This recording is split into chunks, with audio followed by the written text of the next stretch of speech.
Hi guys, and today let's start a dark shot.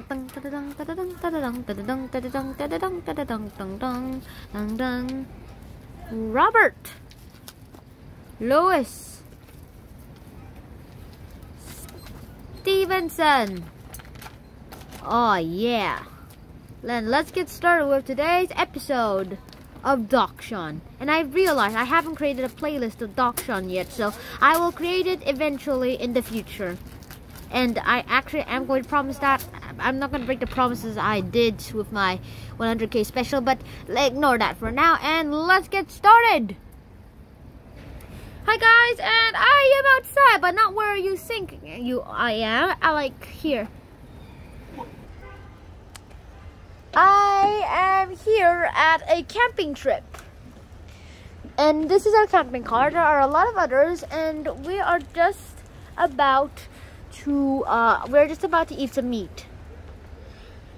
And yeah, my mom's inside the camping car, and that's just as life works. We brought my cat into this occasion, and I'll probably be making a video about this place tomorrow. So this is probably just a preview for you guys. And all that smoke looks tasty, but let's get on with today's episode. And by the way, my cat is very terrified, but let's ignore that now. Let's get on to Robert Louis Stevenson. Robert Louis Stevenson is pretty much one of the most classic authors of all time. You may have heard of some of his works like Treasure Island, Dr. Jekyll and Mr. Hyde, and Kidnapped, or even the famous Child Garden of Verses, which I'll be showing you guys later. But yeah.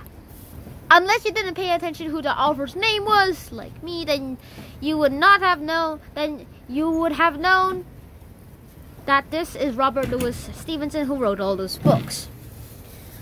Let's start with his early life. He was born on November 13th of 1850, and let me just write that down for you. November 13th of 1850.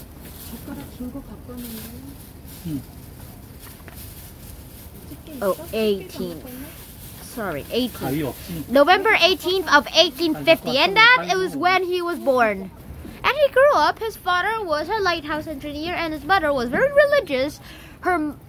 His grandpa on his mother's side was basically a clergyman. And yeah, after growing up, his father expected him to go and study engineering so that he can follow in his footsteps for a lighthouse engineer. Unluckily, well, after a bit of lighthouse engineering school, he was like, meh, I think I'll write instead, as his childhood dream, which the first story he ever dictated was at the age of 6.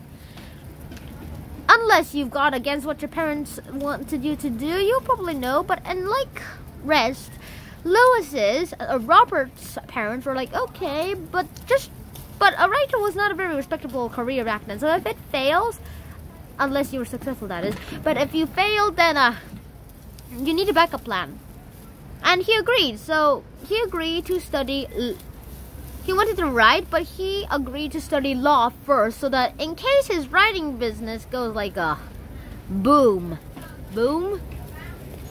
then he go into the law practice until he has a chance for writing again. Luckily, he did not need to use all the information he needed in the law, and his writing business were pretty awesome. Well, later, after he wrote a lot of other things first. His first novel was a bust. His second novel was a bust. Eventually, when he wrote Treasure Island and Kidnapped and Dr. Jekyll and Mr. Hyde, that was when his fame started to grow. And that book particularly made it happen. There's an interesting story about Dr. Jekyll and Mr. Hyde and how it's written. He asked his wife, I'll tell you who she is later, and yeah, just who she is later, to review his manuscript, and then she said that he missed the allegory. Let me just draw a little fireplace with a fire inside first. And then it was said that Robert was very, I don't know what to say, angry about that. Not because of the remark, but because he failed. So he just tore it away and threw it into the fireplace. And that was how it burned. And then he started new. And something really unrelated with the subject, I'll show you something. Add a little preview of what will probably happen in my next video. Alright, I already told you works that he created Treasure Island, Dr. Jekyll and Mr. Hyde kidnapped, and A Child's Garden of Verses. And now let's tell you about his wife. His wife was Fanny Stevenson. And they married. They met after she left home from her original married. Then she tried to give her original husband a second chance, and then boom, they failed again. And so she went back to Stevenson, and boom, they married. Stevenson's parents were like, okay, it's okay, she's okay, we accept her into the family. But his friends were like, nuh-uh. And then on December 3rd of 1894, he unexpectedly died.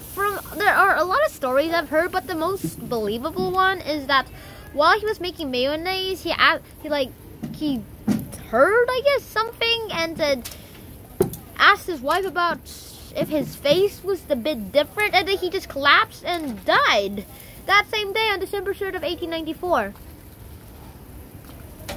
And then on December 4th of 1894, and the next day, he was buried at Mount Vea Samora as his final resting place.